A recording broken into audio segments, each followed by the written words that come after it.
Bienvenue au Bulletin des régions. Au sommaire, cette semaine, dans la vallée de la Matapédia, les entreprises feront affaire avec le groupe Collégia pour leurs besoins de formation. À Berthierville, on souligne la semaine de l'action bénévole. À Gaspé, on propose un plan de solidarité pour mieux structurer la lutte à la pauvreté. À Saint-Vallier, on travaille depuis 2011 à revitaliser l'église du village. Saint-Léonard de Portneuf, la sacristie de l'église devient un service de garde.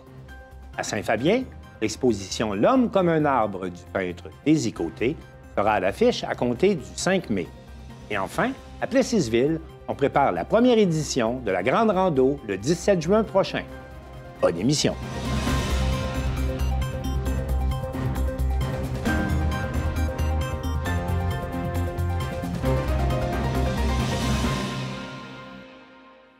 Le Bulletin des régions est rendu possible grâce à la collaboration de 20 télévisions communautaires autonomes associées à Cogeco.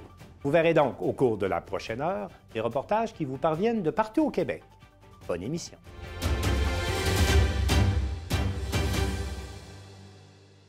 Marc Baudouin de la télévision de la Matapédia était à l'annonce d'un nouveau partenariat entre le Centre matapédien d'études collégiales et le groupe Collégia afin d'offrir de nouvelles formations aux entreprises de la région.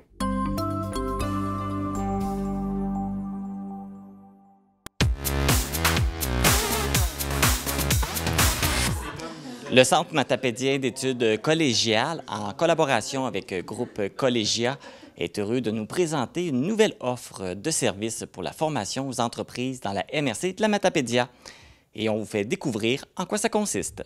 Donc, on est très heureux aujourd'hui de vous annoncer que Groupe Collégia fera désormais affaire ici aussi en collaboration étroite avec le CEMEC pour enfin pouvoir desservir les entreprises de la région. Je suis en compagnie des représentantes du CEMEC et du groupe Collégia. Donc, je vais vous laisser vous présenter. Bonjour, mon nom est Christine Dugas, je suis directrice de la formation continue groupe Collégia au Cégep de Matane. Oui, bonjour, moi c'est Annie-Lydia Galland, directrice du CEMEC. Bonjour, Julie Bérubé, conseillère au service aux entreprises, groupe Collégia, CEMEC. Donc, aujourd'hui, on parle d'une nouvelle association entre le CEMEC et le groupe Collégia pour de la formation continue aux entreprises. Comment ça a commencé, ce projet-là, de vouloir faire une formation, de pouvoir offrir de la formation aux entreprises? Bien, en fait, vous savez que le CEMEC relève de 2 collèges parrains, Cégep de Rimouski, Cégep de Matane, et nous sommes en train de finaliser une nouvelle entente administrative. Et donc, nous avons convenu ensemble que dès maintenant, nous allions faire affaire pour le service aux entreprises avec le groupe Collégia de Matane. On trouvait que c'était le bassin naturel pour le service aux entreprises, étant donné qu'ils font déjà partie du secteur Matane. Et on trouvait que ça allait de soi, donc c'est comme ça que ça a commencé. Et là, on officialise aujourd'hui. Est-ce que quelqu'un voulait rajouter quelque chose? Bien, c'est un territoire qui, naturellement, était un peu convoité par Groupe Collégia parce que nous sommes présents dans la Matanie et jusqu'aux îles de la Madeleine avec notre partenaire du Cégep Gaspésie-les-Îles. Puis il y avait un petit territoire, là, la vallée de la Matapédia, qui manquait. Donc, on est bien heureux aujourd'hui d'annoncer qu'on va pouvoir desservir la population avec notre service aux entreprises. On est comme les irréductibles gaulois, puis là, vous les avez eus. Oui, exactement. Là, on parle de formation pour les entreprises. On sait, on a vécu une pandémie et là, on vit une pénurie de personnel. Donc, j'imagine qu'il y a des besoins qui doivent se faire sentir présentement, là, qui n'étaient peut-être pas là présents avant. Les besoins de formation, bien évidemment, il y en a toujours. Je dirais les besoins se sont modifiés suite à la pandémie, donc au niveau de la main-d'œuvre aussi, ce qui fait que les entreprises veulent de plus en plus avoir des formations qui sont à l'interne, donc ce qui se passe chez eux. Je me permettrais de dire un petit peu alternance, travail, formation. Donc, on ne peut pas se permettre de libérer des employés pour partir en formation sur de longues périodes. Fait que le service aux entreprises vient combler peut-être un besoin de formation dans ce sens-là où on peut aller rencontrer des gens, travailler au rehaussement des compétences, permettre à des gens d'obtenir des postes, des promotions à l'interne dans leurs propres entreprises et bien d'autres services. Mais oui, c'est une nouvelle façon de voir la formation pour nos entrepreneurs, là, et c'est ce à quoi on veut répondre là, avec notre service. Là, on lance l'association et tout, on lance que ça va partir, mais est-ce que l'étude des besoins est effectuée ou vous êtes en train de la faire? On est actuellement en train de la faire. On est à rencontrer les partenaires socio-économiques de la région, de manière à voir vraiment là, quels sont les besoins présents sur le milieu auxquels il faudrait répondre plus rapidement afin de planifier la programmation pour l'automne, entre autres. Mais on est toujours à l'écoute des besoins de chaque entreprise et on peut répondre ponctuellement à toutes sortes de demandes aussi, là. Est-ce qu'il y avait déjà des entreprises qui avaient déjà demandé pour avoir accès à des formations? Oui. On a déjà effectivement travaillé avec des entreprises de la vallée de la Matapédia, des entreprises du coin.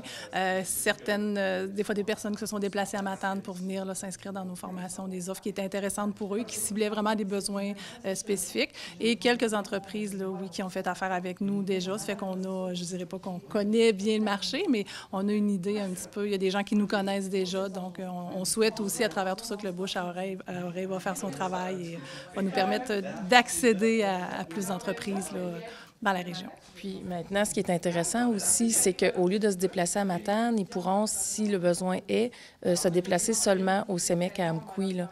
Ou bien aussi, le groupe collégial peut se déplacer directement chez les entrepreneurs. Okay, parce que ça peut être dans les deux sens. Ça peut être les employeurs qui se déplacent ici au CEMEC ou ça peut être les formateurs qui vont se déplacer dans les entreprises. Dépendamment des besoins des entreprises, des fois, ils préfèrent faire la formation en entreprise sur leur équipement. Donc, on peut aller faire la formation directement dans les entreprises. Mais si on préfère avoir une salle de classe, un endroit plus traditionnel ou si l'entreprise n'a pas de lieu, on peut venir faire la formation au CEMEC. Fait que là, pour bien comprendre, pour qu'on comprenne bien le rôle de chacun, c'est le CEMEC qui va offrir les formations, mais l'expertise vient du groupe Collégia. Est-ce que j'ai bien compris? En fait, c'est le groupe collégial qui va offrir les formations. On est en train...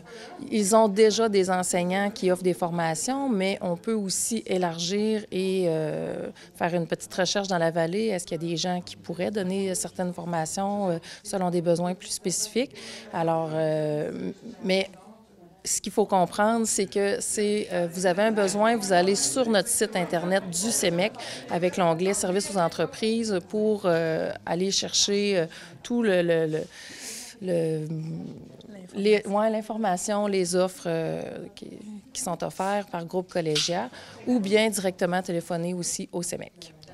Donc, ça va passer par le CEMEC et vous mentionnez aussi pendant la conférence de presse que peut-être qu'un jour, on verra peut-être une personne du groupe Collégia qui pourrait être installée à temps plein ici au CEMEC. C'est notre souhait, évidemment. Si les besoins de la région nécessitent l'embauche d'une ressource supplémentaire sur place dédiée exclusivement au territoire ici, on va le faire, c'est ce qu'on espère. Mais à court terme, on a déjà une équipe qui va pouvoir être présente en se déplaçant, mais on se croise les doigts pour la suite des choses. Et là, c'est quoi la prochaine étape? Là, on a annoncé l'association entre le CEMEC et le groupe Collégia, mais là, c'est quoi la prochaine étape? Bien, je dirais, on en a ce qu'on disait un petit peu tout à l'heure, c'est vraiment de s'imprégner du milieu, de s'imprégner dans le milieu, de se faire connaître des partenaires, là, tout le volet socio-économique, la MRC, développement économique et tout ça.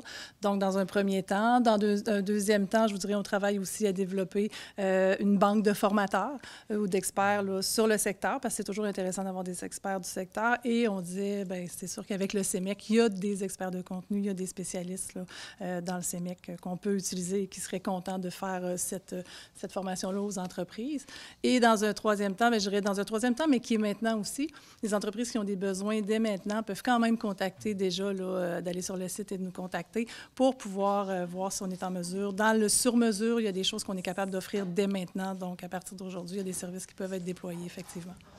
Là, vous mentionnez aussi que vous le faites, vous êtes de la Madeleine, vous le faites un peu partout. Fait que là, vous êtes ici. Fait que vous avez c'est pas la première fois que vous instaurez ce genre de formation-là. Alors, c'est quoi vos attentes? Qu'est-ce que vous pensez? Ça va être quoi vos attentes pour la Matapédia? Bien, on espère pouvoir répondre aux besoins. On le sait, on entend déjà des entreprises qui font des appels, qui cherchent à avoir de la formation. Donc, on espère que le message va être entendu puis vont pouvoir communiquer avec nous pour pouvoir rapidement répondre à leurs besoins puis favoriser la formation continue en entreprise sur le secteur. Bien, merci beaucoup. Et puis, on vous souhaite bonne chance avec ce beau projet. Puis, on vous souhaite beaucoup de succès. Puis, je pense que c'est un besoin ici, là, dans la Matapédia. Merci. Merci, Marc. Pour connaître toutes les informations concernant la formation aux entreprises dans la MRC de la Matapédia, vous pouvez consulter le site Internet du CEMEC au centre-matapédien.qc.ca.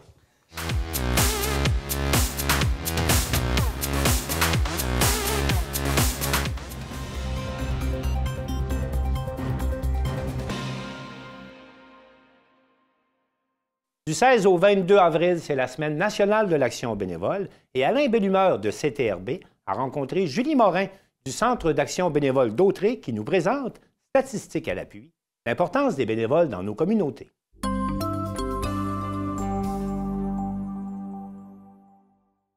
Alors bonjour, mon nom est Julie Morin. Je suis responsable de la promotion, de la gestion et de la promotion au Centre d'action bénévole d'Autrey depuis 2010. Et puis aujourd'hui, on est là pour vous parler de la Semaine de l'action bénévole, du bénévolat principalement, mais surtout de la Semaine d'action bénévole qui a lieu du 16 au 22 avril 2023 cette année. Donc en 2013, quand même assez loin, il y avait environ 2 millions de Québécois qui faisaient du bénévolat. Aujourd'hui, le portrait a changé un peu parce que comme dans n'importe quel domaine, il y a une pénurie de main-d'œuvre, une pénurie de bénévoles, mais il y a des choses qui changent. Pas dont les secteurs d'activité. Les gens s'intéressent au bénévolat, que ce soit en sport et loisirs, que ce soit au niveau environnement, près des organismes communautaires. Il y a plusieurs secteurs d'activité. Ça ne changera pas avec le temps. Les groupes d'âge et bénévoles, bien, nous, en travaillant dans un organisme communautaire, je vous dirais que c'est des gens de 65 ans et plus qui sont le plus présents comme bénévoles, ils ont plus de temps. Mais sinon, il y en a un petit peu dans tous les groupes d'âge. Heureusement, on a des jeunes aussi. Il y avait des statistiques là-dessus, justement. Donc, si on regardait les groupes d'âge, 65 ans et plus, c'était environ 26 %. Là, je vous parle de 2013. Mais sinon, on avait quand même, dans la tranche 35-44 ans, on avait comme 15 %. Donc, les gens trouvaient quand même le moyen de faire un peu de bénévolat. Aujourd'hui, il faudrait refaire une évaluation pour voir c'est quoi le portrait aujourd'hui, mais heureusement, on a encore des bénévoles un peu dans tous les secteurs d'âge. Le nombre d'heures de bénévoles, nous, on a statué dans le dernier rapport d'activité qu'on avait, bien, on a juste calculé les heures en transport. Là, on avait 12 735 heures de bénévolat en accompagnement de transport seulement. Actuellement, dans l'organisme, il y a 110 bénévoles qui œuvrent. Il y en a à temps partiel, il y en a à temps plein. Ça dépend de leurs souhaits, en fait. C'est vraiment à eux qui décident. Nous, on s'adapte beaucoup à l'horaire des bénévoles. Donc, il ne faut pas que ça soit un engagement obligatoire. Il faut que les gens se sentent bien. Donc, on prend les heures qu'ils ont à nous donner. Si on regarde dans les types de bénévolat dans les services en soutien à domicile, comme, par exemple, un des services qui est fort populaire, la popote roulante. Donc, on a des livreurs de popotes. Les gens qui prennent les repas, qui vont les porter à domicile. Il y a des aides cuisiniers à la cuisine, donc des gens qui coupent les légumes, qui préparent les plats, qui les emballent et tout ça. Donc, on a ces personnes-là aussi. En accompagnement transport, il y a des personnes, on a beaucoup besoin de bénévoles en transport, donc qui amènent les gens de leur domicile à leur lieu de rendez-vous, à l'hôpital, au CLSC, tout ça, qui les ramène chez eux. Les rapports d'impôts, il y a la personne qui reçoit le rapport, le bénévole qui reçoit le rapport, le bénévole, après ça, qui fait le rapport, après ça, l'autre bénévole qui téléphone pour dire que le rapport est prêt. Donc, ça, c'est juste au niveau des services en soutien à domicile. Si on regarde dans les activités de prévention, de socialisation, bien, c'est ça, on a besoin de gens pour nous aider, pour servir les repas au dîner communautaire, pour préparer le club de vélo, par exemple. Les bénévoles sont là pour trouver les trajets à faire. Si on n'avait pas les bénévoles, honnêtement, là, on ne pourrait pas offrir tous les services. On le dit souvent, les bénévoles au CABA, c'est vraiment le cœur de l'organisme. Ils sont là, puis on en a besoin parce que juste avec les employés, on est une équipe de 16 employés, mais si on n'avait pas les 110 bénévoles, bien, on ne pourrait pas opérer, ça c'est certain. Comment procéder si on veut devenir bénévole au Centre d'action bénévole? En fait, c'est pas compliqué. On vient au CABA ou on appelle, puis on rencontre la responsable qui est Chantal Berniche. Puis on regarde ensemble pour parler un peu des champs d'intérêt, ce qu'on voudrait faire, ce qu'on aime et tout ça. Puis elle complète un petit formulaire. Ce qui est important, par exemple, c'est qu'il y a une évaluation des antécédents judiciaires qui est faite pour tous les bénévoles pour assurer la sécurité des usagers, des participants, tout ça. Donc, ça, c'est obligatoire. Mais le reste, là, c'est pas plus compliqué. Puis à partir du moment où le formulaire est complété, que la personne est officiellement bénévole, bien là, elle peut recevoir de la formation selon le type de bénévolat qu'elle va faire. Elle va être accompagnée par les employés, puis tout ça. Si elle a des questions, elle les pose, puis tu sais, donc, puis là, le bénévolat commence. Puis C'est pas plus compliqué que ça, dans le fond. Évidemment, pour faire du bénévolat, il n'y a pas juste au Centre d'action bénévole. C'est possible de s'impliquer à la bibliothèque, à l'école, dans les activités sportives et tout ça. Si jamais la personne ne veut pas en faire ici, il y a une plateforme qui existe qui s'appelle jebénévole.ca, qui a été instaurée par la Fédération des centres d'action bénévole du Québec. Il y a beaucoup d'organismes communautaires, de centres d'action bénévole qui offrent des possibilités de bénévolat, mais il y a d'autres organismes aussi, c'est ouvert à tout secteur d'activité. Donc, la personne qui cherche du bénévolat, c'est vraiment une belle plateforme. Elle y va selon ses intérêts, en loisirs, en environnement, tout ça. Puis, si jamais la personne veut offrir son aide aussi, c'est possible de le faire via cette plateforme-là. Donc, du bénévolat, on peut en faire partout. C'est aider, dans le fond. Hein? Puis des fois, on ne sait même pas qu'on fait du bénévolat officiellement, mais juste d'aider son prochain ou de rendre service, bien, c'est une belle forme de bénévolat. Les bienfaits du bénévolat, il y en a tout plein. Premièrement, avoir ce sentiment-là d'aider les autres. On y va souvent pour ça, mais on reçoit beaucoup aussi. Souvent, c'est pour améliorer nos compétences des fois, parce que si on fait du bénévolat en ayant 35 ans, moi-même, j'ai commencé comme bénévole, je livrais la popote roulante. Puis, j'ai commencé pendant mon congé de maternité, puis finalement, j'ai obtenu un emploi ici. Donc, ça peut nous aider pour notre carrière aussi. Ça peut nous aider à garder le focus, à avoir un réseau social aussi, à rencontrer des gens. Souvent, à la retraite, des fois, là, on n'a plus de réseau, on n'a plus... Donc, vraiment, en s'en allant dans un organisme ou, tu sais, peu importe, en loisir, peu importe où est-ce qu'on s'en va, c'est vraiment... il y a des rencontres qui sont assurées. Ça augmente notre estime de soi aussi beaucoup. On se sent utile, on se sent heureux. Moi, je sais que donner, ça fait donc du bien. Puis les gens, ils nous le disent qu'ils sont contents. Merci, vous m'avez aidé. Donc, ça apporte tellement plein de bienfaits. Moi, j'encourage tout le monde à faire du bénévolat. Puis, des fois, les gens ont peur que ça soit un engagement. Mais ce qu'on réalise aujourd'hui avec le nouveau type de bénévolat, c'est que les gens nous disent, bien, moi, j'ai 1 heure à donner ou bien, OK, on va le prendre. Parce que le but, c'est vraiment que le bénévole ou la bénévole se sente bien dans son bénévolat, se sente pas obligé. Donc, c'est vraiment la clé un peu là, d'aimer ce qu'on fait comme bénévolat, puis de respecter ses limites aussi. En terminant, je vous dirais, il ne faut pas avoir peur du bénévolat. Il faut oser un peu parce qu'on ne sait pas où est-ce que ça peut nous mener. Puis c'est vraiment intéressant. Puis allez-y avec vos limites, comme je vous ai dit, là, allez-y avec vos intérêts, vos limites, puis c'est merveilleux ce que ça apporte. Ça fait tellement de bien, ça réchauffe le cœur.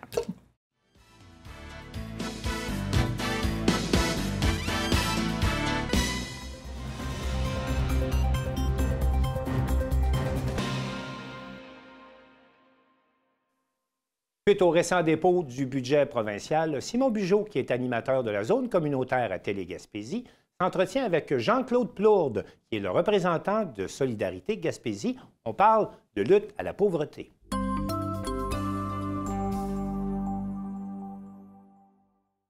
La zone communautaire vous est présentée par la Caisse des Jardins de la Pointe de la Gaspésie et du chantier naval Forillon de Gaspé. Bonne émission.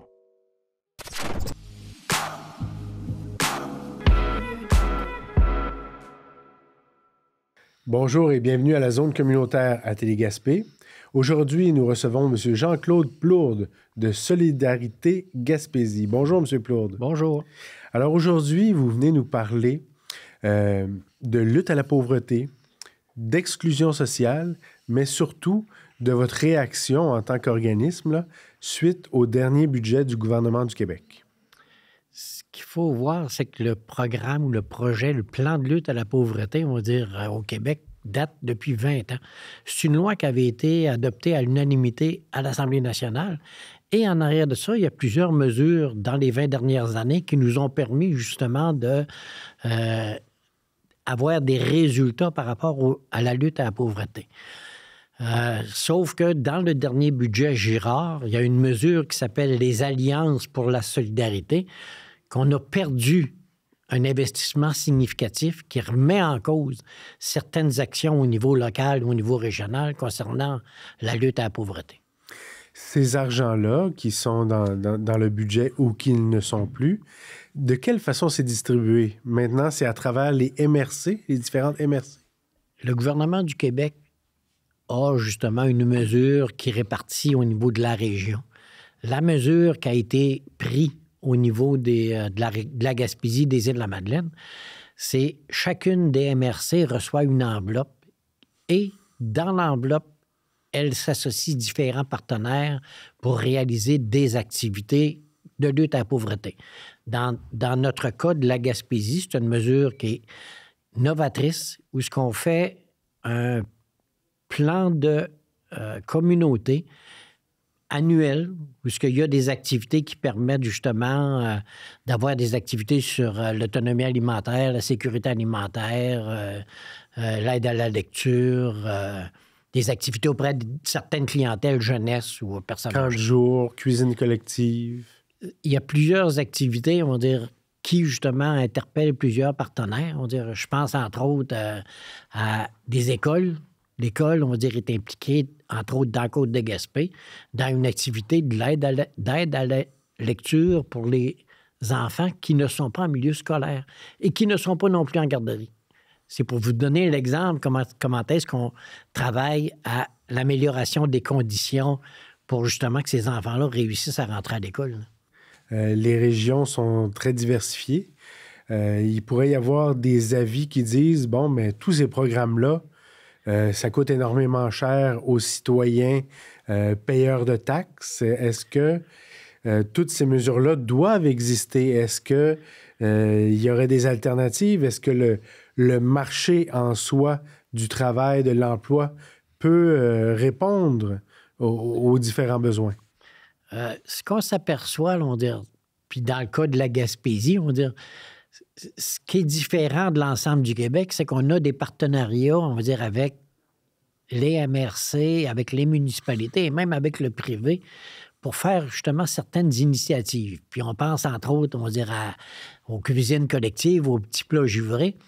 Ces mesures-là nous permettent justement de sortir ces individus-là d'une précarité ou en tout cas d'une relative pauvreté. C'est le premier élément, on va dire, et c'est des mesures qui ne coûtent pas cher. C'est sûr que le gouvernement du Québec, on va dire, s'installe en mettant des versements ponctuels. On en a eu un, on va dire, au mois de janvier. C'est une mesure qui est importante, significative pour les gens qui sont en situation de précarité ou de pauvreté. Mais nous, on pense que notre type d'intervention à long terme va être plus payante parce que ça va aider justement au milieu à aider à mieux supporter ces communautés-là. Tu peux justement, avec un chèque de 500$, te payer un peu d'épicerie. Mais dans le cas de nos cuisines collectives, quand on apprend à mieux dépenser ou en tout cas mieux utiliser nos finances pour faire à manger, on pense que ça va avoir un impact plus significatif que strictement avoir un chèque. On est conscient, on va dire que certaines mesures sont appropriées, mais dans le cas du plan de communauté, notre mesure à nous, je pense, est mieux appropriée. Qu'est-ce qui est le plan d'action à ce moment-ci pour un organisme comme Solidarité Gaspésie? Est-ce qu'il y a des représentations ponctuelles? Est-ce qu'il y a des actions là, sur votre liste là, qui sont à faire dans les prochains mois pour influencer les décideurs? Dans notre cas à nous, on a fait justement une première représentation auprès de la ministre. Il y a aussi le comité consultatif de lutte à la pauvreté, où on a justement déposé une intervention là. On a déposé aussi une intervention auprès de chacune des MRC, parce qu'on sait que la MRC a quand même des argents qu'ils peuvent utiliser dans certaines activités. Là. Ça fait que ça, c'est le premier élément. C'est beaucoup plus faire un peu de représentation. Mais la deuxième étape qu'on veut justement aller un peu plus loin, c'est que comme il y a un renouvellement du plan d'action, dans le cas du plan de lutte à la pauvreté, on a demandé à la ministre, quand elle va venir en Gaspésie, de venir nous rencontrer.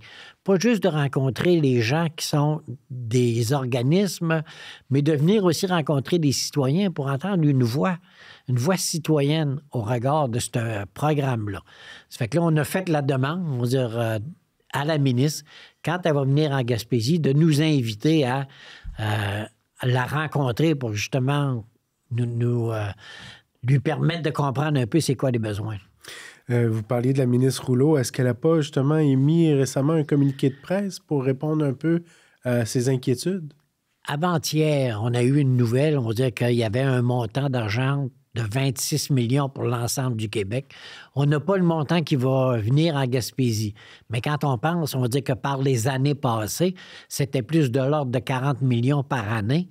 On sait qu'on va avoir une diminution de ressources. Fait que là, on dit, mais est-ce que l'argent va être aussi distribué également comme elle l'était à la grandeur du Québec ou ça va être plus des clientèles particulières? Ce que nous, on pense, c'est le plan de solidarité, c'est une mesure innovante, on va dire, qui permet justement à plusieurs organismes de travailler ensemble à la lutte à la pauvreté. Et c'est pour ça qu'on voudrait justement rencontrer un ministre. On pense que c'est plus porteur que de justement juste demander de l'argent. On est content, on va dire, du montant qui a été annoncé. On sait que ça va être une année assez difficile pour certaines activités. Par contre, on va dire, on devrait justement en cours d'année trouver le moyen, ou en tout cas essayer de nous faire entendre pour avoir une reconduction plus significative là, des alliances pour la solidarité. Surtout que même s'il existe des plans de solidarité, il y a un contexte actuel d'inflation. Il y a un contexte qui fait que les gens qui déjà sont précaires risquent de vivre plus de précarité encore. À ce moment-ci, comme citoyen, qu'est-ce que les gens qui reçoivent votre message peuvent faire pour vous aider dans cette démarche-là?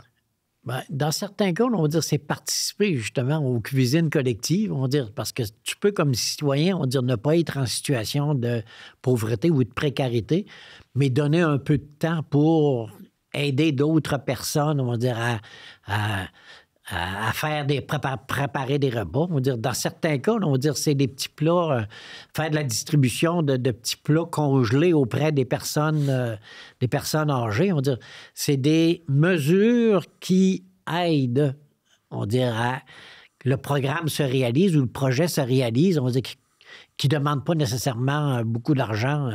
Fait que si on peut protéger, on va dire, cette ressources-là, on va dire, de bénévolat dans les activités, on va dire, c'est le plus gros gain qu'on pourra avoir cette année. Là. Alors, M. Plourde, je le rappelle, vous êtes membre de Solidarité Gaspésie. Et comme vous nous l'aviez bien fait comprendre, je pense qu'on vit dans une communauté et qu'on mérite tous et chacun d'en faire partie, de ne pas se sentir exclu et de se soutenir les uns les autres. Est-ce que je me trompe? Et on pense que la Gaspésie est un milieu favorable à ça. Il y a une grosse expérience d'entraide puis de bénévolat qu'il faut justement protéger. Et c'est pour ça, comme citoyen, qu'on essaie de garder des mesures qui favorisent ça. Merci beaucoup, M. Plourde. Merci.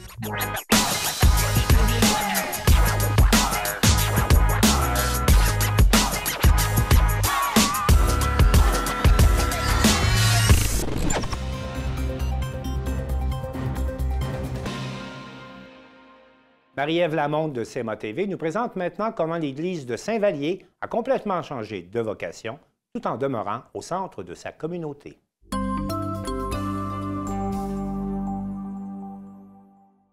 CMA TV s'est déplacé du côté de Saint-Vallier pour vous montrer ce fameux projet avec l'Église de Saint-Vallier. Projet magnifique. Et on est du côté de la bibliothèque Marie-Joseph Corriveau en compagnie de la responsable de la bibliothèque, Mme Monique Rochefort. Bonjour. Bonjour. Et bien sûr de Monsieur le maire de Saint-Vallier, Monsieur Alain Vallière. Bonjour. Bonjour et bienvenue à Saint-Vallier. Merci. On va débuter avec Mme Rochefort pour nous parler justement. On va se promener avec Monsieur Vallière tout à l'heure, mais là, on va parler de la bibliothèque. Si elle était où, la bibliothèque, avant? Elle était en dessous de l'église, ni plus ni moins. À côté de la salle municipale. Et puis, comme il y avait besoin des locaux, bien, on a déménagé pour s'en revenir ici par après. Donc, c'est pour le mieux? Oui, pour le mieux. Ah oui, beaucoup mieux. Pouvez-vous nous la présenter, cette bibliothèque? Oui. La bibliothèque, ça fait déjà 36 ans, certains qu'elle existe, même peut-être plus. On a été la majeure partie du temps ici, au sol de l'Église. Et dans le projet de l'Église, il était convenu que la bibliothèque s'en viendrait ici, dans la sacristie, anciennement. C'est un espace absolument magnifique, un grand espace que vous avez maintenant pour cette bibliothèque. Qu'est-ce que vous pensez faire avec cet espace? J'espère que ça va devenir un troisième lieu, comme on appelle, que les gens vont pouvoir en profiter pour venir lire, s'installer, peut-être même prendre un café à l'occasion. Et aussi l'heure du conte pour nos jeunes, qu'on devrait remettre sur pied bientôt. Donc, plusieurs activités qui vont repartir et qui vont s'installer ici? Oui, oui, effectivement. Donc, on invite les gens à venir prendre possession de ce lieu magnifique qui est la bibliothèque Marie-Joseph Corriveau. Donc, c'est très simple. Vous savez où est l'église? Oui. Vous savez où est la bibliothèque? Bien, on va parler du projet de l'église maintenant avec M. Vallière. M. Vallière, ça a commencé comment ce projet-là? Bien, c'est un projet qui a été initié en 2011 avec la fabrique qui avait levé le bras pour dire, nous, on a des problèmes de financement. Et à ce moment-là, la municipalité s'était penchée sur l'idée de voir qu'est-ce qu'on ne pourrait pas faire. Un comité de réflexion s'est mis en œuvre et 13 personnes se sont engagées à travailler sur ce comité-là. Et au bout de 2-3 ans, a émergé un projet où, pour une partie, dans le chœur et la nef, on retrouve la salle communautaire qui a été inaugurée en juin dernier. Par la suite, il y avait aussi le bureau municipal qui était auparavant situé à la Saint-Vallier-Station, puis qui, pour les besoins, ne convenait plus, alors qu'il avait été relocalisé temporairement dans les locaux de la Caisse. Alors, c'est une location que la municipalité avait fait. Et puis là, bien, en 2019, on a relocalisé les bureaux municipaux dans la salle paroissiale de l'Église. Alors, c'est quand même un immense bâtiment. Puis dans toute cette réflexion-là, il y avait aussi la bibliothèque qui logeait déjà dans des espaces de 880 pieds carrés, je pense. Et ce qu'on nous disait, c'est que la bibliothèque avait besoin de d'espaces plus grands pour mieux aménager, avoir un petit peu plus de livres, puis peut-être un peu plus bénéficier de ce qui se retrouve dans une bibliothèque habituellement. Alors ici, c'était le projet de mettre la bibliothèque dans la sacristie, 2000 pieds carrés. Alors c'est immense, c'est grand, c'est beau. Alors on est très fiers de ce projet-là qui a quand même pris un bon 12 ans à se matérialiser, mais en fait, ça en valait la peine. Il reste encore des étapes à ce projet-là? Non, évidemment, c'était la troisième et dernière phase du projet. Alors, il y avait les bureaux municipaux en 2019, la salle communautaire en 2022 et en 2023, c'était la dernière phase du projet, c'était d'aménager la bibliothèque dans la sacristie. Alors, on est très heureux que ce soit complété après toutes ces années. Ce qui est intéressant quand on se promène ici, c'est que oui, on sent encore l'Église, on sent encore le côté ecclésiastique parce que vous avez respecté la partie patrimoine également. Oui, évidemment, on a dans tout le processus, on s'est assuré de maintenir le lieu de culte présent. Alors, il y a une partie du chœur qui est louée à la fabrique, qui tient ses offices ici lorsqu'il y a des funérailles ou d'autres offices religieux. Alors, ils sont capables de faire les offices dans une salle beaucoup mieux adaptée, beaucoup plus grande, puis je veux dire avec la possibilité aussi de recevoir et de faire des activités communautaires ou par la suite, lorsqu'il y a des funérailles, recevoir les gens et faire tout ça dans la même salle. Alors, c'est un gros plus pour toute la population. On n'avait pas de véritable salle communautaire. Alors là, maintenant, on a un lieu pour rassembler la population, l'unir le plus possible. Puis je veux dire, je pense que c'est un projet qui se voulait rassembleur. Puis là, je pense qu'on démontre que sous un même toit, on est capable de rassembler tous ces aspects-là. Je pense qu'on peut parler d'une belle réalisation pour cet espace qui a été créé, autant pour la bibliothèque que le bureau municipal et la salle municipale à côté. Donc, félicitations. On invite les gens à venir faire un tour du côté de Saint-Vallier. Même ceux qui n'habitent pas ici, venez voir, c'est vraiment magnifique et c'est bien réfléchi. Monsieur Vallière, Madame Rochefort, merci.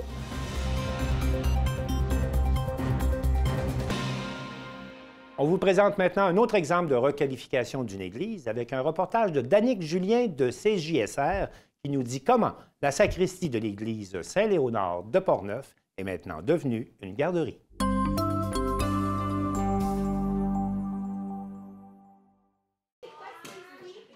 Un nouveau service de garde en milieu éducatif a fait son apparition dans la municipalité de Saint-Léonard de Portneuf. Ce service de garde s'est installé dans la sacristie de l'église de Saint-Léonard après un accord avec la paroisse Saint-Raymond-du-Nord. Il est opéré par Mme Caroline Gagné et Noémie Goyette. L'initiative a débuté il y a moins d'1 an à Saint-Léonard, alors que la directrice adjointe du CPE Kangourou, Mme Geneviève Leclerc, a discuté avec les intervenants du milieu pour améliorer la couverture de services de garde dans la municipalité. Le service de garde en communauté ajoute donc 12 places en garderie dans ce village. Voici Mme Leclerc qui explique ce qu'est réellement ce type de service de garde. Bien, en fait, un service de garde en communauté, c'est une façon d'offrir des places rapidement dans le réseau. Donc, c'est un processus très rapide qui, dans le fond, est beaucoup moins coûteux que la construction d'un CPE, par exemple. Donc, ça se fait sur un laps de temps très court, puis ça offre en fait maximum 12 places dans le fond, donc 2 responsables de garde qui peuvent travailler en collaboration. Ça sert aussi à briser l'isolement de certaines responsables de garde, parce qu'on sait qu'une responsable de garde en milieu familial, par exemple, travaille seule à la maison. En général, ils peuvent travailler à 2 à 9, mais là, ils ont un ratio de 2 dans le fond éducatrices pour 12 enfants. Fait que, c'est aussi un autre avantage, puis ils peuvent se partager des tâches aussi ensemble, dans le fond, créer un partenariat entre elles. La mise en place fut relativement rapide, selon Mme Leclerc. La voici à nouveau. En fait, nous avons comme mission en fait, de faire de la prospection, donc pour essayer de développer des places dans le réseau assez rapidement. Donc, j'ai communiqué avec le directeur, dans le fond, de la ville de Saint-Léonard, et puis en lui demandant s'il y aurait peut-être un potentiel local disponible pour faire un service de garde en communauté. Puis, suite aux discussions qu'on a eues, en fait, on a organisé une rencontre avec les gens de la fabrique également. Puis, on est venu faire, dans le fond, des visites, puis on a convenu que ce serait un bel emplacement. En général, c'est un processus qui prend environ de 1 à 3 mois avant l'ouverture, si on a des requérantes qui sont intéressées à les opérer. Parce que, évidemment, avec la pénurie de main-d'œuvre, parfois, on a de la difficulté, mais il y a des gens très, très intéressés à opérer ce genre de service de garde. C'est un total de 9 projets de ce type qui ont pris leur envol dans la MRC de Portneuf depuis 2022. En fait, depuis le mois d'août, 6 services de garde ont fait leur apparition dans la région, incluant Saint-Léonard. On en a 2 actuellement d'ouverts à Pont-Rouge. On en a un à Saint-Raymond qui est ouvert également. On en a un à Sainte-Christine. Ensuite, on en a un à Saint-Casimir, en fait, qu'on essaie d'ouvrir, mais qu'on a l'approbation. Mais celui-là, on a plus de difficultés étant donné qu'on ne trouve pas encore de requérantes qui veulent l'opérer. Oui. Ensuite, on en a 2 à Portneuf qui sont autorisés. Et puis, on en a un autre de soumis pour Pont-Rouge également.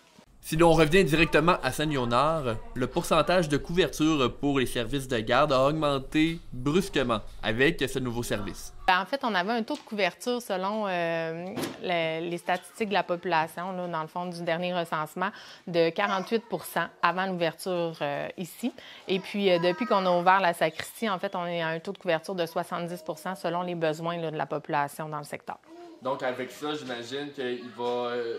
c'est encore dans votre objectif d'augmenter ce pourcentage? Bien, idéalement, on aimerait des 100 % dans toutes les municipalités. Par contre, c'est sûr que ce sont des objectifs qui sont quand même assez difficiles à réaliser. Mais oui, effectivement, si on a d'autres possibilités avec d'autres locaux, puis on est capable, on a de la place dans notre permis, on pourra effectivement développer plus de place. Pour les 2 responsables, le service de garde en milieu communautaire permet de travailler avec une collègue en plus de permettre le partage de tâches. Voici Noémie Goyette. Il y a plusieurs avantages. Une des principales qui est venue principalement me chercher, c'est qu'on peut travailler à 2. Donc, dans des locales qui permettent d'accueillir 12 enfants, on peut chacun avoir notre groupe. Donc, premièrement, travailler à 2, je trouve que c'est vraiment une belle opportunité parce que chaque éducatrice a ses forces, ses faiblesses. Puis lorsqu'on travaille à 2, on partage des tâches puis on peut vraiment maximiser tout notre potentiel avec les enfants. Ensuite de ça, bien, les journées sont plus agréables au sens où est-ce qu'on a une figure adulte avec qui discuter puis remettre en question nos observations qu'on a face aux enfants. Puis, ce qui est génial, c'est qu'habituellement, on peut travailler à 2 seulement lorsqu'il y a une responsable et une assistante, alors que cette fois-ci, on est vraiment 2 responsables. On a chacun notre propre groupe, notre salaire complet, donc les personnes qui viennent être affectées par ça. Donc, c'est vraiment une belle avantage. Donc, au niveau du gouvernement, là, vous avez chacune des subventions. Oui, exactement. Puis moi, je pourrais prendre la décision, par exemple, d'ouvrir 5 places. Donc, je pourrais avoir un plus petit groupe parce que moi, j'aime mieux quand c'est plus tranquille. Donc, on a chacun nos prises de décision qu'on peut faire face à notre groupe de 6 enfants qu'on est responsable. Les 2 responsables de ce service de garde, Caroline Gagné et Noémie Goyette, ont tenu à souligner l'importance de l'aide de la communauté pour la mise en place de ce service de garde, notamment l'aide d'un certain Fernand Hardy. Fernand, ça a été un grand lien entre nous et la communauté. Définitivement, il nous a très bien accueillis. Puis il a aussi, il a permis du côté du BC Kangourou, il a permis aussi à tout régler. Là, dès qu'il y avait des petits problèmes, c'était lui qui servait énormément de liens. Puis sa présence, son aide a été incroyablement aidante. Exactement. C'est quelqu'un de très généreux qui nous a aidé énormément là, pendant qu'on était en train de placer tout ce beau local-là. Les locaux de la sacristie ont tous été rénovés pour la mise en place de cette garderie. C'était Danick Julien pour CJSR.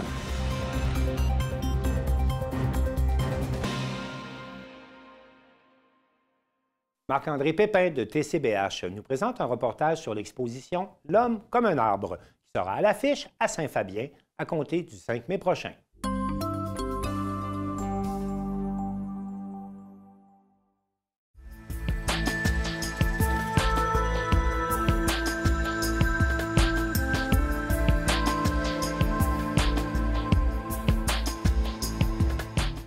Cet événement-là, pour commencer, c'est un événement qui nous a été proposé par M. André Duprat, qui est venu nous rencontrer pour nous parler de l'œuvre de Daisy Côté, qui était natif de Saint-Fabien. Donc, tout de suite, on a accroché là-dessus parce que, évidemment, comme il est natif de Saint-Fabien, bien, ça nous fait toujours grand plaisir de souligner les réussites des gens qui viennent d'ici, surtout quand c'est de cette ampleur-là. Donc, tout de suite, le conseil municipal a embarqué aussi, moi aussi. Donc, on est parti en recherche de financement. On a été trouver des sous auprès de la MRC Rimouski-Neigette à travers l'enveloppe de développement culturel. On a approché les députés aussi, donc qui ont participé à l'événement. La municipalité aussi, évidemment, donne un petit peu de sous pour ça. Et puis, donc, c'est ça, notre soutien, il est technique, si on veut, et financier. Et puis, ça nous faisait grand plaisir, là, justement, de souligner une réussite d'un fils de Saint-Fabien. Là, c'est toujours quelque chose qui est très valorisant pour tout le monde, puis pour le rayonnement du village, finalement. Pour réunir un aussi grand public pour ce genre d'événement, ça prend un endroit de circonstance. Eh bien, j'ai demandé à Mme Aubu de me dire où est-ce que l'événement se déroulerait. L'événement va se tenir au pavillon des loisirs, mieux connu sous le nom d'Arena, donc dans la salle principale, là, la salle des jardins, qui est dédiée justement à des événements de tout genre. Donc, ça va être en soirée, en formule 5 à 7, mais bon, un petit peu plus étalé probablement qu'un 5 à 7, là, mais on va avoir justement une belle soirée là, en compagnie de Daisy, de sa famille, et puis de tous les citoyens là, qui voudront bien se joindre à nous pour admirer cette belle exposition sur le thème des arbres. L'Association forestière du Bas-Saint-Laurent sera également présente. Donc, j'ai demandé à Mme Aubu quelle place est-ce que l'association occuperait à l'événement. Donc, l'Association forestière agit vraiment en collaboration avec la municipalité pour organiser l'événement. Donc, ce qui s'est passé, c'est que nous, on les a approchés pour avoir peut-être un petit complément d'activité éducative. On ne pensait pas qu'ils voudraient en faire le thème du lancement, finalement, de leur mois de l'arbre et des forêts. Donc, on était super contents parce que ça rentrait comme... il y avait un alignement d'étoiles là, pour qu'on collabore ensemble à ce niveau-là, parce que c'est aussi une des visées de cette exposition-là, finalement, c'est de redonner sa place à l'arbre. Là, on le voit sur le plan artistique de façon magistrale avec l'exposition de M. Côté, mais en même temps, c'est aussi une façon de remettre l'arbre à l'avant-plan parce qu'il fait partie de notre quotidien, mais on le voit comme plus. Là, à un moment donné, c'est tellement présent qu'on ne se rend pas compte de toutes les implications symboliques que ça a dans nos vies.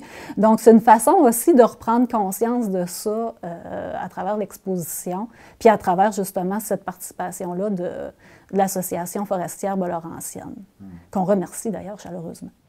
Avant l'exposition, un geste symbolique va être posé ce jour-là.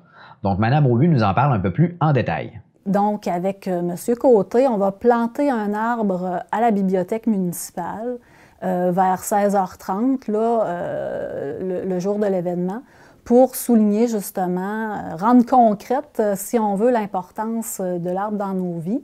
Et en plus, après avoir planté l'arbre, M. Côté va nous réciter un de ses poèmes parce qu'en plus d'être peintre, il est poète.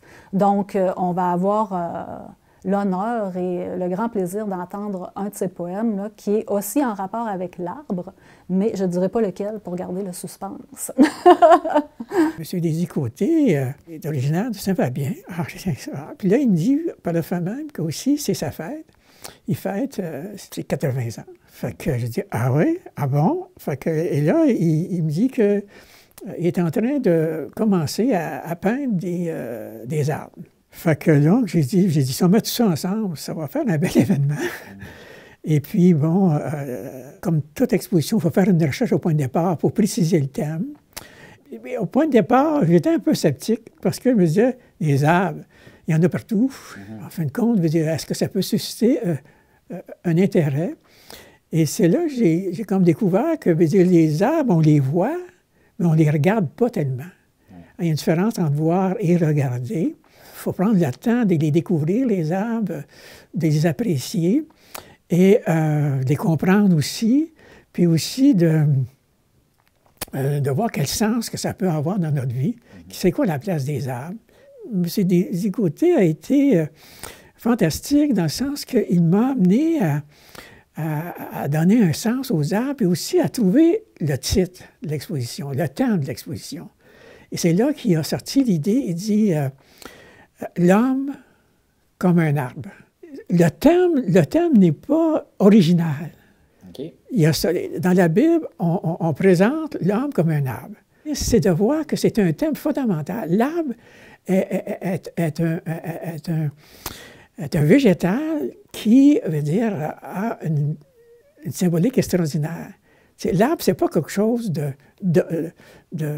simple, c'est complexe parce que c'est très riche en symboles.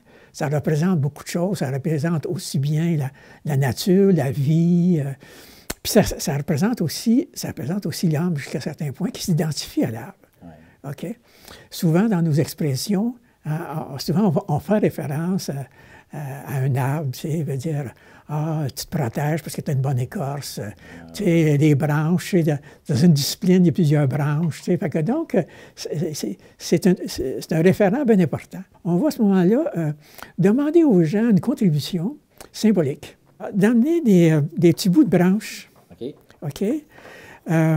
Parce qu'on a l'intention de faire participer les gens aussi à l'exposition, pas seulement à rencontrer l'artiste et aussi à regarder les tableaux, mais on veut faire une activité avec les gens, une activité artistique. Okay? On va faire comme, moi je propose qu'on crée une espèce de rideau. Hein, on est à Saint-Fabien, les murailles, donc veut dire de faire comme un mur.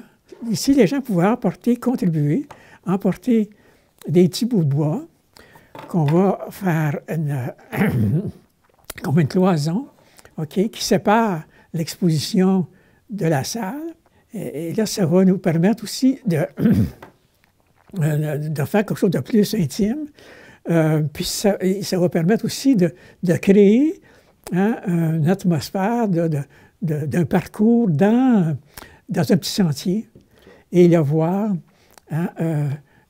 comme des arbres qui sont représentés là, dans des peintures. Tu sais, on espère que les gens vont vraiment apprécier puis vivre une expérience, je veux dire, agréable. Je gardais le principal intéressé de l'événement pour la fin, M. Desy-Côté, pour nous parler d'où vient l'idée d'une telle exposition. C'est une initiative qui a duré un bon bout de temps, parce que ça a duré quasiment 2 ans, le temps de la COVID, toutes ces affaires-là. Alors, je m'ai mis à travailler plus sur les arbres.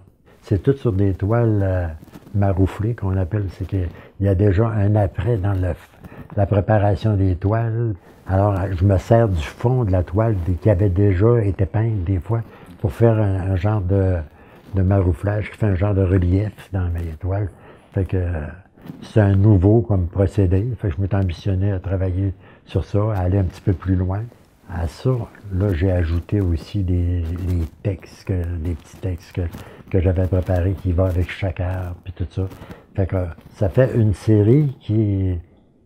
En fait, c'est comme une série qui est une collection, qui est quasiment pas séparable, qui va tout un ensemble. Puis chaque tableau peut représenter aussi des histoires, des passages de ma vie, entre autres. Le titre, d'abord, c'est « L'homme comme un arbre ». Alors, l'homme comme un arbre, c'est que pour moi, je vois l'homme comme un arbre parce que l'homme prend racine comme l'arbre prend racine. Puis l'homme grandit comme l'arbre grandit. Chaque arbre est différent, comme chaque homme est différent. On a tous nos talents, même le physique. Tout le monde, on peut reconnaître le physique de chacun. On peut reconnaître les arbres, la même chose.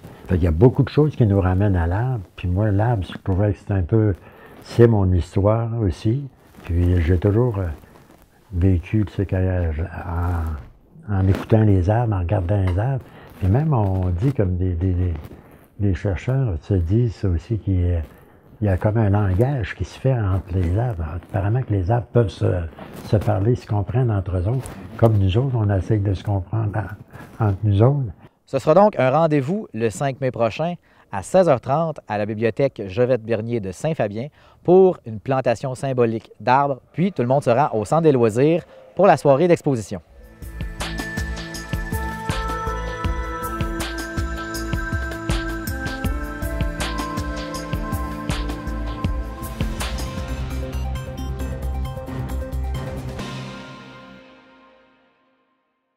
Une nouvelle activité verra le jour le 17 juin prochain à Plessisville. Il s'agit de la Grande Rando et Sylvana Suarez de la Télévision de l'Érable nous a préparé un reportage.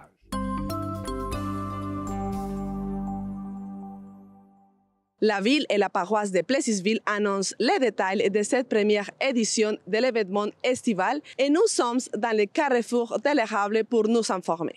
C'est avec beaucoup de plaisir qu'on vient vous faire une belle annonce aujourd'hui. Je tiens à souligner la présence, merci à la TVCE de votre présence, Monsieur Isabelle également, merci. Pierre Fortier, notre maire qui est également présent, et Linda qui représentera Jean-François comme conseillère à la paroisse. Donc, aujourd'hui, on vous annonce un nouvel événement qui aura lieu samedi, le 17 juin prochain. Donc, une première pour la Grande Rando de Plessisville. Donc, c'est organisé par un comité de citoyens de la ville et de la paroisse. On a Daniel, Lise, Jérôme, Charles, Belinda et moi. Donc, une initiative là, qui est venue en fait de recréer un événement très familial, rassembleur pour autour d'un transport actif, autour du vélo, dans notre belle ville, dans notre belle région ici. On voulait vraiment promouvoir les bienfaits du vélo, donner le goût aux gens d'adopter un mode de transport actif le plus souvent possible. Ça se veut également, donc, comme je le disais, un rassemblement qui est très familial, c'est festif. Donc, on lancera officiellement la saison estivale à Plessisville. Donc, durant notre événement, il y aura des food trucks. On est pas mal chanceux d'avoir ça. De l'animation aussi qui vont agrémenter, dans le fond, la journée. Puis je pense que c'est important aussi de dire que ça va être la journée officielle du lancement du Beer Garden aussi. Donc, l'île va être ouverte là, dès notre retour de la randonnée. L'île va être ouverte, le Beer Garden va être ouvert. Donc, n'hésitez pas à inviter toutes vos familles, vos amis pour venir participer à cette belle activité-là. J'inviterai tous les participants, dans le fond. Vous pouvez amener, soit utiliser justement les food trucks ou amener votre pique-nique lors de l'événement. Oui, parce qu'effectivement, le Beer Garden sera ouvert exceptionnellement à partir de midi cette journée-là. Normalement, c'est plutôt ouvert à partir de 16h, mais pour l'événement, on va ouvrir un petit peu plus tôt pour vous accueillir pour pique-nique, soit sur l'île ou autour directement dans le carrefour. Et d'ailleurs, une belle surprise attend tout petits, donc une petite surprise dans le parcours, un parcours pour les plus petits, justement, à vélo. Donc, il y aura de l'animation autour de ça. Les départs se feront autour de 10h. Vous pouvez arriver sur le site dès 9h. Dès 9h aussi, il y aura la présence parce que notre éco-défi du mois de juin sera au même événement. Donc, dès 9h, on aura une tente avec la collaboration de Roulons Vert. On aura un mécanicien sur place pour nous aider avec des petits entretiens, là, puis vous montrer un petit peu comment faire huilage de chaîne, gonflage de pneus, travailler l'ergonomie du vélo. Donc, tout ça, ça sera à votre disposition également lors de votre arrivée vers 9h, 9h30 sur le site. Les départs se feront autour de 10h. On recherche activement des bénévoles pour participer à cette journée-là, pour nous aider, dans le fond, à assurer la sécurité des citoyens et des gens, des membres des familles, dans le fond, pour traverser les rues, par exemple, ou des choses comme ça. Donc, si vous êtes intéressé à participer avec nous, vous pouvez nous en faire part. Sachez également que cette collaboration-là, bien, ça ne se fait pas seul. Donc oui, la paroisse ainsi que la ville participent bien sûr à l'événement. On a 2 grands partenaires qui ont aussi en fait donné des sous pour nous supporter. La Caisse des Jardins de l'Érable ainsi que Loisirs Sport Centre du Québec. Donc on les remercie grandement. C'est avec un support financier important là, qu'on pourra poursuivre nos activités. Bien, sachez que moi et les membres de notre conseil, on est très fiers, et les membres du conseil de paroisse, je suis convaincu aussi qu'on est très fiers de ce bel événement-là. C'est un nouvel événement pour Plessisville, puis c'est important pour nous autres de promouvoir les saines habitudes de vie, dont le vélo. On est chanceux dans notre ville. On a le parc linéaire des Bois-Fins qui traverse notre ville, mais différentes pistes cyclables qui viennent jusqu'ici, d'ailleurs au Carrefour, puis un peu partout. Puis dans nos projets futurs, on a toujours à cœur de garder une place pour le vélo. C'est très important. Sur un autre ton aussi, j'aimerais remercier tous les gens qui ont participé aussi, qui nous vont nous donner de l'aide par le biais aussi pour nos collations durant l'événement, tout ça. Donc, on a beaucoup de gens qui ont levé la main pour venir nous donner un petit coup de pouce ou fournir justement du fromage ou de la nourriture justement pour l'événement, mais aussi à la Maison des jeunes qui va participer avec nous durant l'événement pour animer des petites animations durant la journée. Les gens peuvent s'inscrire via la plateforme Amélia sur les sites Internet de la ville et de la paroisse de Plessisville. Ils vont pouvoir faire l'inscription. Le coût est de 15 $ en pré-vente pour les gens de 13 ans et plus. Et pour les 12 ans et moins, c'est gratuit. À partir de quel moment les gens peuvent s'inscrire? Les gens peuvent s'inscrire dès maintenant sur les sites justement de la ville et de la paroisse sur notre plateforme Amélia. Est-ce qu'il y a des rues qui vont être bloquées pour l'événement? Certaines rues, il y aura des barricades, effectivement, des sections de rues avec des bénévoles qui assureront la sécurité pour la traverse de certaines rues dans la ville de Plessisville. Effectivement, donc ça sera à suivre sur cette journée-là, mais les rues ne seront pas bloquées pleinement. Là. Quels sont les parcours que les gens vont trouver dans l'activité? Alors, on a 2 parcours qui sont offerts. Un premier parcours de 7 km qu'on appelle le parcours découverte. Donc, c'est bien sûr pour les plus jeunes. Donc, c'est très familial. Il y aura 7 arrêts, donc dans des parcs, il y aura plusieurs arrêts dans des parcs différents. Et chaque arrêt, bien, on pourra découvrir un organisme sportif. Je prenais l'exemple du club de patinage artistique de Plessisville. Donc, il fera une animation. Ça va permettre tout petit de se dégourdir aussi, puis de reprendre un petit plein d'énergie pour poursuivre le parcours. Et se terminera ici directement au Carrefour. Le deuxième parcours est un parcours de 23 km, donc débute aussi au Carrefour, mais on prendra le parc linéaire des Bois-Francs pour se rendre jusqu'à Princeville et de revenir directement par le rang 11 pour revenir au parcours, donc par une plus grande boucle directement par le parc linéaire.